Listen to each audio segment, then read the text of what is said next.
Salut les amis! Et je me suis dit que on peut faire une petite carte du jour avec l'oracle du féminin sacré. J'avais envie. Ça peut parler à des femmes, mais aussi à des hommes. Ok, on a tous les deux opposés en nous. Ok. Et la part féminine, c'est la part d'accueil, de gestation, de rêve, de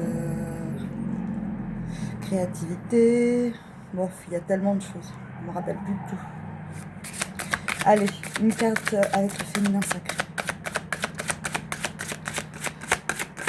J'espère que le soleil va rester.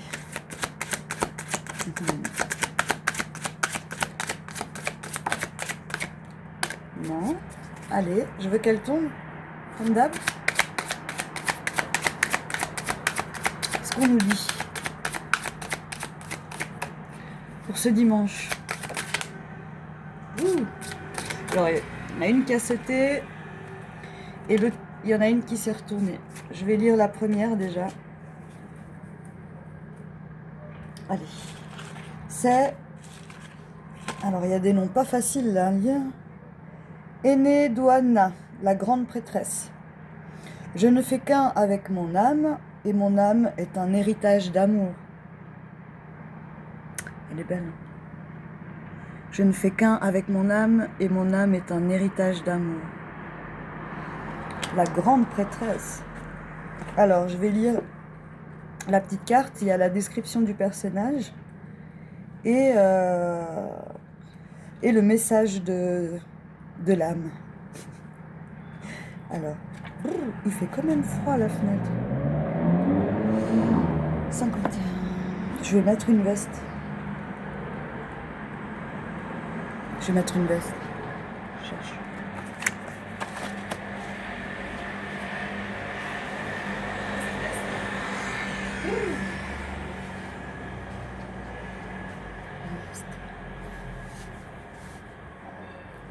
Clac. Voilà. Mieux déjà. Alors, la grande prêtresse, qui est-elle? Enheduanna incarne la capacité de s'unir à notre âme pour vivre notre but suprême. Née en Mésopotamie pendant l'Empire akkadien, vers 2285 avant Jésus-Christ, Enheduanna est considérée comme non seulement la première femme poétesse connue, mais également comme la première auteure littéraire de l'histoire. On pense qu'elle était la fille du roi sumérien Sargon d'Akkad. Elle reçut le titre de An au début du prénom, en vertu de son immense pouvoir politique. Son père la nomma grande prêtresse du temple le plus important de Sumer. Et elle fut chargée de la noble tâche d'unir les dieux et les déesses sumériens avec leurs homologues akkadiens pour apporter la stabilité à l'empire. Enheduanna, Enheduanna, je ne sais plus comment dire maintenant. Enheduanna. Bon, je vais continuer en disant Enheduanna composa 42 hymnes dont les plus renommés s'intitulent l'exaltation d'Inanna et hymne des temples sumériens. Ces hymnes furent copiés et utilisés longtemps après sa mort, car on leur reconnaissait une grande valeur, égale aux inscriptions des rois. Elle est reconnue pour avoir créé la structure de poèmes, de psaumes et de prières qui furent alors utilisés dans tout le monde antique. Ces hymnes influencèrent et inspirèrent les prières et les psaumes de la Bible en hébreu et des récits épiques d'Homère. J'arrive pas à lire aujourd'hui. On pense qu'Enheduanna atteignit de son vivant le statut de semi-divine et qu'elle était considérée comme l'incarnation de la déesse sumérienne Inanna. Quand votre âme choisit cette carte, pas là, est-ce que ça tient? Là. Voici plus de 4000 ans, la grande prêtresse Enheduanna écrivit dans l'exaltation d'Inanna: très précieuse dame, aimée dans Daen, votre cœur sacré est grand. Dans les hymnes des temples sumériens, elle écrivit: ce qui entre vous est inégalé, ce qui en sort perdure. Ce qui entre en vous est inégalé, ce qui sort en perdure. Elle est l'amour illimité et le pouvoir infatigable qui nous traverse quand nous fusionnons avec l'âme.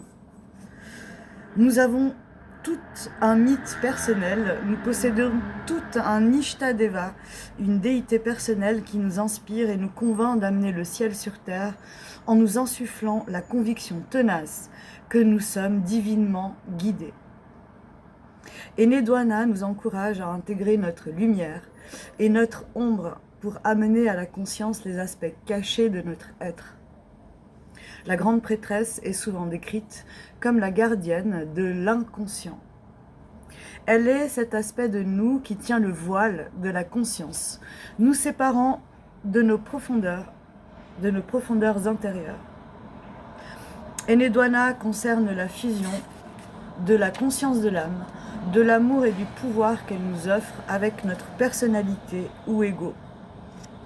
Ce que le psychologue suisse Carl Jung appelait personnalité 1 et personnalité 2. Enheduanna veut que vous viviez et aspiriez votre âme.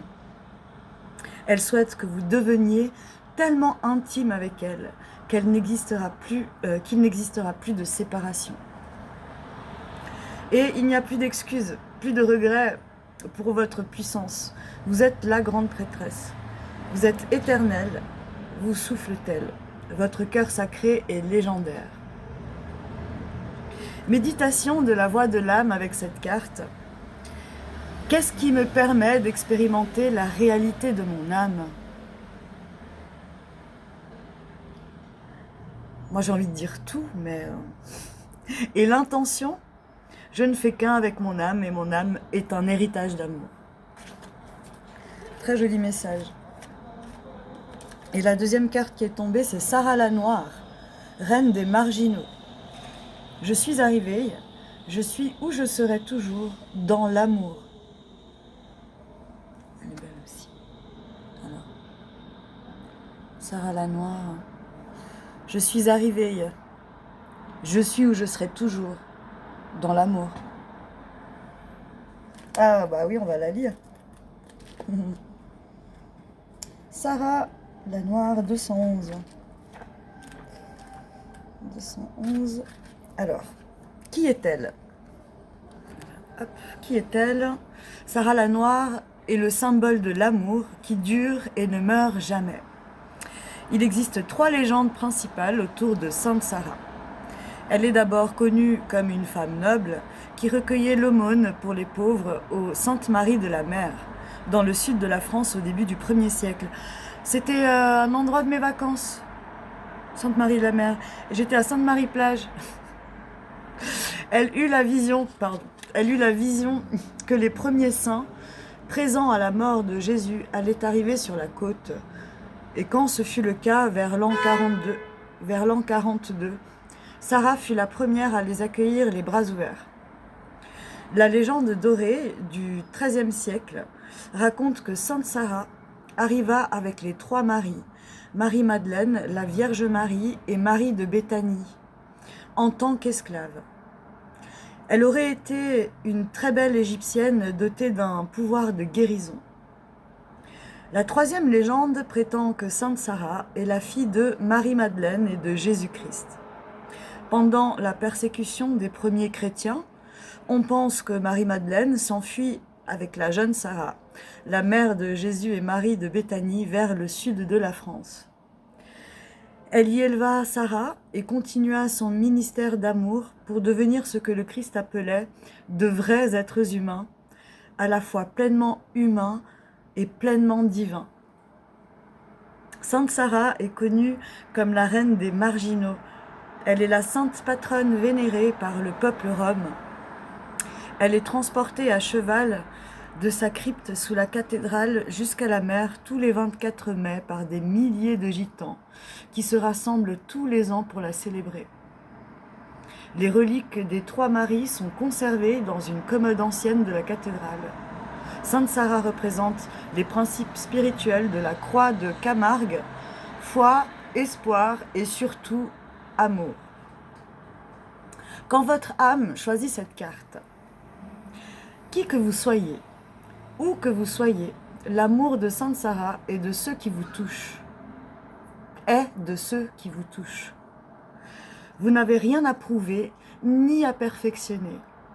Vous n'avez pas à attendre de devenir qui que ce soit. Seule existe cette profonde vérité éternelle. L'amour n'est pas en dehors de vous. Vous n'êtes jamais une marginale de l'amour, vous êtes l'amour. Sainte Sarah est la dernière carte d'amour. Celle qui murmure que vous savez depuis toujours. L'amour est votre but véritable et seul est votre seule demeure. L'amour se trouve où nous arrivons toutes, peu importe les persécutions, la solitude, le rejet que nous puissions ressentir, peu importe le temps passé depuis notre dernier amour, Sainte Sarah est la guérison qui vient quand nous incarnons de nouveau l'amour. Elle est là pour nous accueillir à la destination spéciale que nous n'avons jamais vraiment abandonnée. Notre demeure n'est jamais plus loin que l'acceptation d'être séparés de l'espace de notre propre cœur. Méditation de la voix de l'âme, entrez dans le cœur, demandez à connaître l'amour véritable et laissez-le vous combler du corps à l'âme. Et vous pouvez aussi demander que ce soit fait dans la douceur. C'est très important ça. Intention. Je suis arrivée, je suis où je serai toujours. Dans l'amour. Trop bien. Ah mais c'est dingue. Je suis en train de me rendre compte que... Parce que j'ai tiré une petite carte pour moi ce matin. C'est celle-là qui est sortie. Joli message du féminin sacré pour nous aujourd'hui. J'espère que ça vous parle. Il y en a qui ça parlera, puis il y a d'autres pas. Il y en a qui ça intéresse et puis d'autres pas. Et allez, j'ai envie d'y aller avec une petite carte de sagesse soufie. J'adore les couleurs. Je vous lirai le livret. On va faire comme ça, j'aime bien. Ces petites séances de livret. Allez, une carte de sagesse soufie pour nous tous aujourd'hui. En ce dimanche 14 février. Non, 15. On est le 15 aujourd'hui. J'ai un doute. Je vois plus le temps passer. Eh bien oui, on est le 15. Que nous dit-on? Que nous dit-on?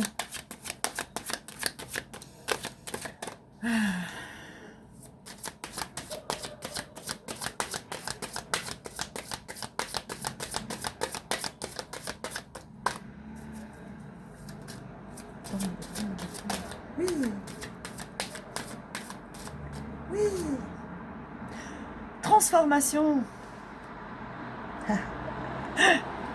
Si ça, c'est pas du... Si ça, c'est du hasard, les amis, je vous laisse en juger par vous-même. Hein. Transformation qui dit « Laissez l'amour vous transformer à jamais. » Ouh, j'ai les oreilles qui se bouchent. C'est facile à dire. Je vais vous lire le livret, comme ça on va être au clair. On va se mettre au clair. Transformation, c'est beau, hein. On dirait une perle qui s'est affinée, qui a grossi dans sa coquille, et puis qui est prête à être, à briller de son essence pure dans le monde. Oui. Transformation, je vais la chercher. 133, la page 133.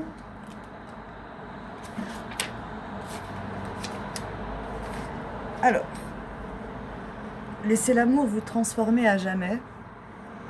J'étais mort, je suis devenu vivant. Je n'étais que larmes, je suis devenu rire.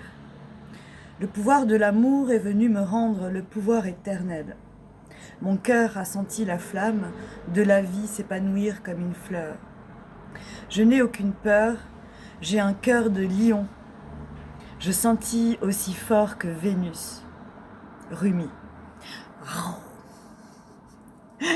Rumi vous invite à ressentir le vent du changement qui entraîne votre vie vers une merveilleuse transformation. Il vous rappelle également que la vie est à la fois une opportunité d'apprentissage et une expérience, celle de la joie de vivre.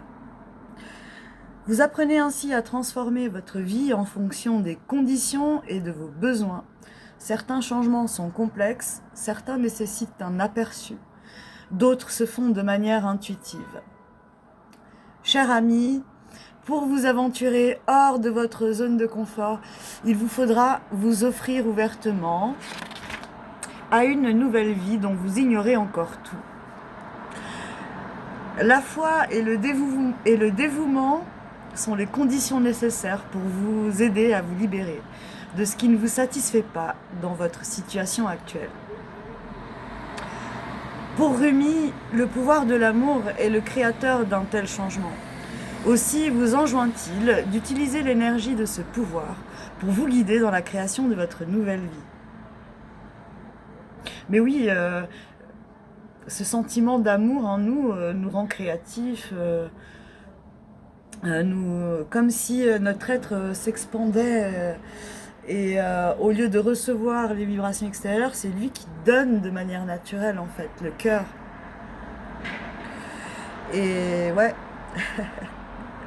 j'en étais où?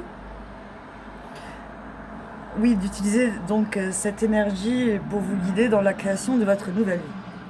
En permettant à l'amour d'être votre guide, vous irez chercher au-delà de ce qui vous était familier et serez beaucoup plus conscient car vous aspirerez à demeurer en présence de votre bien-aimé. En vous soumettant à l'amour, vous pourrez recevoir son amour et sa guidance spirituelle. Comme un papillon, vous pouvez désormais sortir de la petitesse de votre cocon et voler vers la liberté et la joie en plongeant plus profondément en vous et en utilisant votre pouvoir intérieur. Vous laisserez les défis et les situations difficiles qui vous accompagnent vous conduire vers de nouvelles expériences créatrices.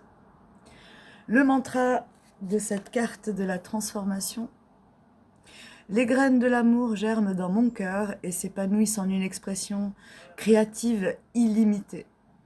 Je m'abandonne joyeusement au flux mystérieux et généreux de la vie. Parce que tout ça, c'est des flux, c'est des vibrations, c'est des ondes. Hier, j'ai vu une photo magnifique, un mec qui a réussi à prendre... à l'horizon, il y avait des nuages assez bas, mais on voyait, en fait, avec plein de couleurs. C'est sur Facebook. Et on voyait bien les ondulations, en fait, des vibrations de la Terre au travers des couleurs, dans ces nuages un peu légers. Enfin, c'est incroyable. C'est tellement beau. C'est des flux, des reflux de toutes sortes. Et vous êtes vous-même, enfin, nous sommes nous-mêmes un flux, un de ces flux. Ouais, le réaliser, en prendre conscience, ou que ce soit en le mentalisant, c'est une chose, mais une fois mentalisé, il faut juste ne plus y penser. Et plutôt se laisser porter. Avec, dans les sensations, avec notre corps. Voilà, avec notre corps. Parce que notre tête, elle va... L'imagination, c'est beau, mais avant de commencer à imaginer vraiment, à poser des belles choses comme ça dans l'imagination, il faut déjà qu'on arrive à trouver cet espace de paix et de calme pour que pour qu'on puisse toujours rester centré. Et ça ne nous empêche pas d'explorer en fait. Ça ne nous empêche pas d'explorer. Eh bien, la grande prêtresse, je ne fais qu'avec mon âme, et mon âme est un héritage d'amour. Je suis arrivée avec la reine des marginaux, là où je suis, c'est où je serai toujours, dans l'amour. Et la transformation, laissez l'amour vous transformer à jamais. C'est la fête. Bip. Alors, on se laisse transformer, et je vais finir avec, ça fait longtemps que j'ai pas pris ça. Pas longtemps. J'ai moins envie de faire des. En fait, vous savez, il y a des périodes pour tout dans la vie. Des fois, on a envie de quelque chose, alors faut le faire. Et puis parfois, faut faire aussi des pauses. Faut changer, en fait. Alors, je voulais prendre. Il est où? Ah, dans mon sac. Sortir de la routine et arrêter de râler. Alors.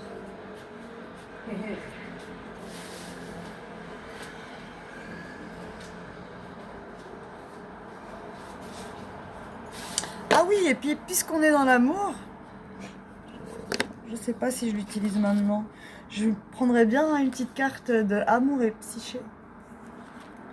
Attention, ça va chauffer. J'aime bien, c'est un joli jeu. Et une carte que je vous lis encore. De toute façon, j'ai pas d'heure. Ah oui, j'ai l'eau des pâtes à mettre. J'arrive. Allez, amour et psyché donc.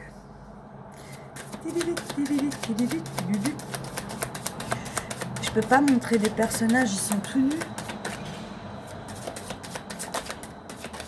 On verra. Alors, bon là ça va encore.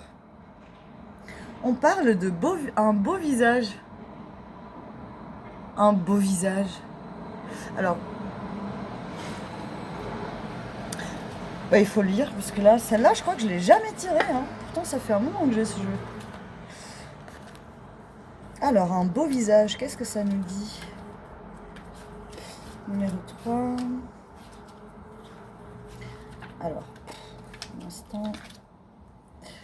Alors, donc dans les descriptions là, de ces cartes, il y a voir l'amour, faire l'amour. Donc voir l'amour, c'est l'histoire de ce que veut dire la carte. Il y a le faire l'amour, l'action que porte la carte. Et être amour, la méditation que propose la carte. Et proclamer l'amour, l'affirmation. Donc je vais vous lire. Un beau visage. Vous êtes la beauté incarnée. Voir l'amour. Deux amies se promènent. Aujourd'hui, elles se font belles. Chacune brosse les cheveux de l'autre, lui vernit les ongles des mains et des pieds. Comme elles se sentent éblouissantes après une journée passée à se choyer. L'amour, par nature, est métaphysique et intangible. Pourtant, parfois, il faut être pragmatique et le manifester pour ce qu'il vaut. De longs cils, des lèvres incarnates, des joues roses, l'air se charge de parfum. L'amour n'a rien de superficiel. Il est temps de parer votre corps, ce temple d'amour. C'est marrant que je tire ça. Je me suis fait un masque ce matin. Faire l'amour. L'action. Depuis quand n'avez-vous pas pris le temps de dorloter votre corps sublime et de nourrir votre être? Il s'agit parfois d'une simple coupe de cheveux, d'une jolie manucure, ou d'un long bain moussant. L'amour naît à l'intérieur et se projette vers l'extérieur. Offrez à votre corps un moment, une heure, une journée de soins. Observez comme cette vibration vous transforme. Laissez résonner vers l'extérieur, vers le monde, cette conscience d'être un flambeau d'amour et de lumière pour tous ceux que vous croisez. Ces petites actions nous rappellent que nous sommes splendides et dignes de l'amour. Être amour. Alors, la méditation. Regardez-vous dans le miroir et faites-vous un compliment. Aimez votre visage, en fait. Proclamez l'amour, l'affirmation. La beauté est en moi de toutes les manières possibles. Ah, c'est une très très belle carte, j'adore. J'adore. Et c'est très en corrélation avec les autres cartes. Je ne fais qu'avec mon âme et mon âme est un héritage d'amour. Donc l'amour, il est tant à l'intérieur nourri par nos pensées, nourri par notre intention de se tourner vers le cœur plutôt que vers, vous voyez, vers autre chose en fait. Et puis ça passe aussi par aussi prendre soin de nous à l'extérieur, c'est quelque chose de plus difficile à faire. Pour moi, ça l'a été longtemps difficile de prendre soin de moi. Et voilà, mais il n'y a jamais,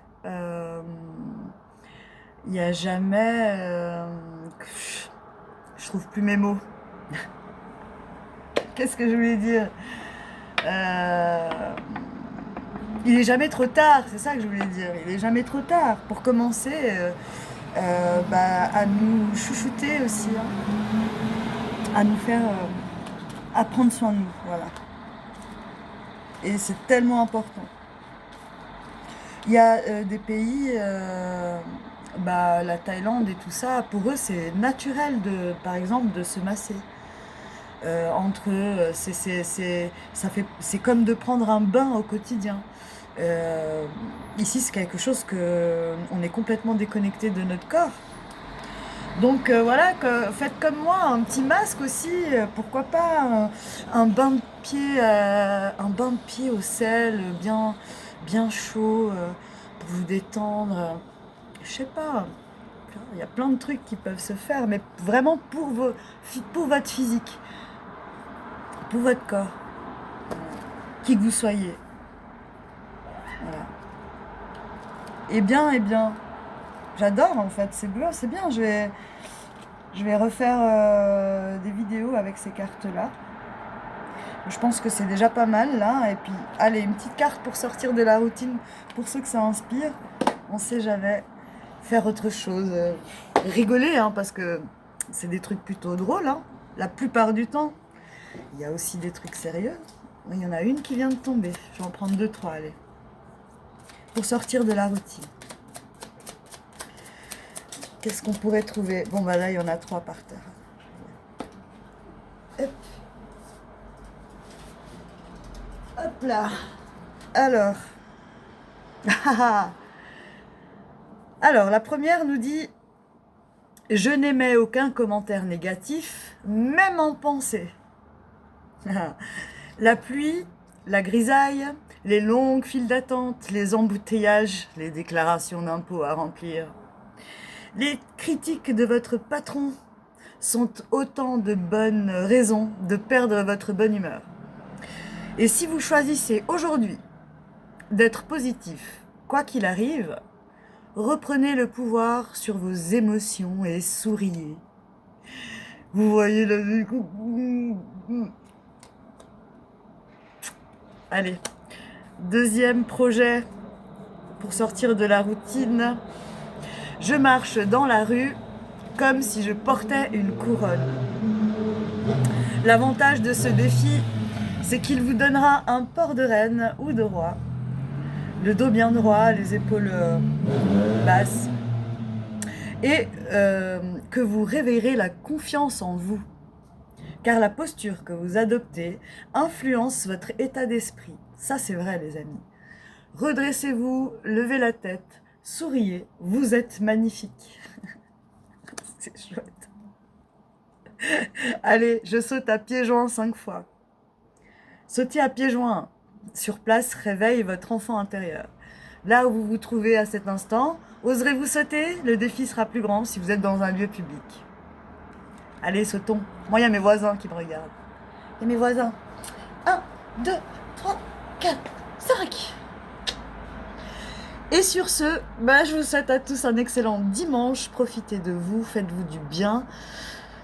Voilà quoi, des petits trucs. Des petits trucs. On n'a pas besoin de faire un tas de choses dans une journée pour être satisfait, juste. N'oubliez pas que nous sommes en vie. Voilà. Et profitons, je vais profiter du soleil encore 2 minutes. Bisous!